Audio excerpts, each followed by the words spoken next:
It was horse food. That's all they served. They served the horses, the oats, and they served the people the corn.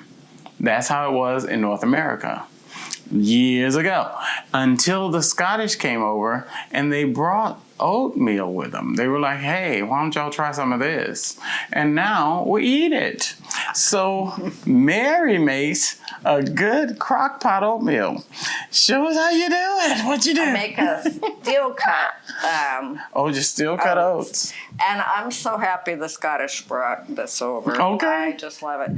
I actually, so we cooked this overnight. That makes it like the simplest recipe on the planet. Because once you have things measured out, we just dump it in and then we're going to turn it on. That's the gig. And so I actually start with my liquid so that that's not sticking to the bottom of my pan. All right. Let's start with the water. So I'm going to take the lid off of that. Cool. Okay. You just want me to pour it in there? Yep. All right, you guys. I So like this this. is I just give water. directions and here we go. Okay, next we're going to do, this is just so versatile. You can put in whatever kind of liquids you want. You can put all milk.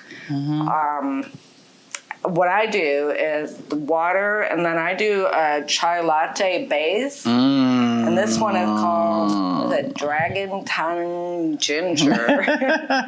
So it's not crazy spicy, but I love it because it's got, cinnamon and nutmeg and ginger and all kinds of all the tasty stuff that you like in oatmeal in the first place, right? That cooks into the steel cut oats. So it's so delicious. Woo! Now we can do the oats. Oh, okay. Yeah, it doesn't, okay, we will stick with all liquids. Sometimes I mix it up Cool. just to get the oats. So what's that? This is milk. This is some soy milk. Soy milk. Okay, so either one. Tell me. That's the beauty of this. It's so simple. It doesn't really matter. So this is just a little bit of salt, just a little. Yeah, this makes 8 to 10 servings. So we don't do much salt for that amount of oatmeal, but we don't love a lot of salt. But I find if you don't do any, it doesn't bring out the flavor as much, as much as we'd like. So let's do that. Steel cut oats. We got our steel cut oats. There we go. Woohoo!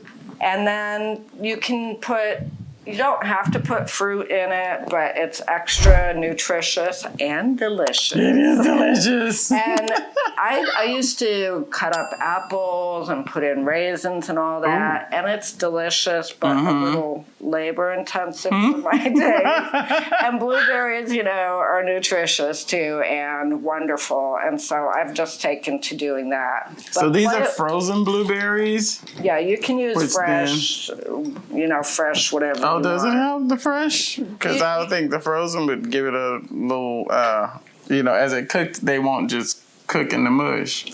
Do you know, I honestly don't know because I've just been working with frozen fruit, so I am making an assumption here. And you know what they say about assumptions. Okay.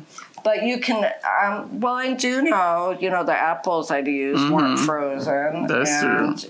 It does cook into it. It's going to cook down because you have this on overnight. So by overnight, you can do 8 to 10 hours with this. And then most crock pots, I think probably all leave it on warm after it's done. So it's not going to hurt it at all. It's not continuing to cook.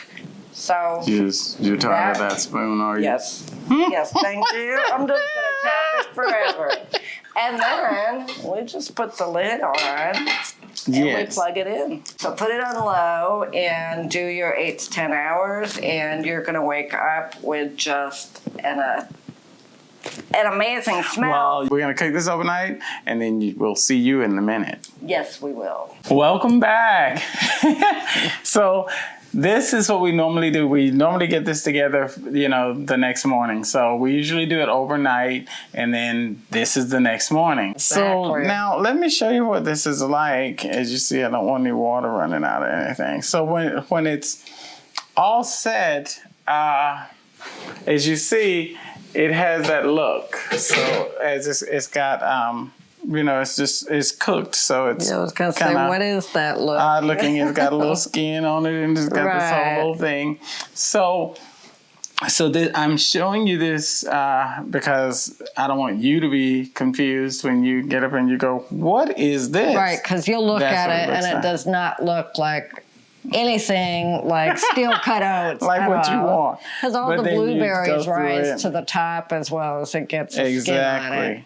And then you go through and you stir it and look at those beautiful oatmeal. Yeah, since he has a better grip than I do, he stirs it and gets it all going. And me, because, it's the thing about a Crockpot, or rather this one, I don't know if everybody's Crockpot does this, but sometimes it sticks around the bottom, some of it, and it'll come up, and you just stir it. It comes up pretty easily. It does come up pretty easily. I made the mistake one time of not putting any vegan margarine or, a spray on it, and it just glommed onto everything. It was a crazy mess. So just, even though you have to do a little bit of scraping there, it's so much better when you do grease the crock pot. So, the oatmeal is good and heavy. Let me show you from this direction so you can see that. You know what I'm saying? So you see it's sticking on the spoon, nice and lumpy like. So that's what we do. So it's got the blueberries in it and all the good stuff that you saw us put in, or you saw Mary put in, right? Didn't you see that? Yeah. Because it wasn't that long ago, was it? Although it was that long ago for us. All right, so now what we do is we use these little jars. So this is your gig right here. You just take one of these little jars. We use this because we're doing this. How many does it do? About 10 of them? We generally get 10 servings. Sometimes it's 8 or 9, but, depending on how much liquid I end up putting in. So you get about 10 servings, in this little jar. And then we just, we let it cool down after we fill them up. And we set them in the fridge. Well, we put the lids on. Yes, we do. We put all the lids on. And then we put them in the fridge. Yeah, and then they get nice and cold. Not that you want cold oatmeal. Because the next morning, what do we do, Mary?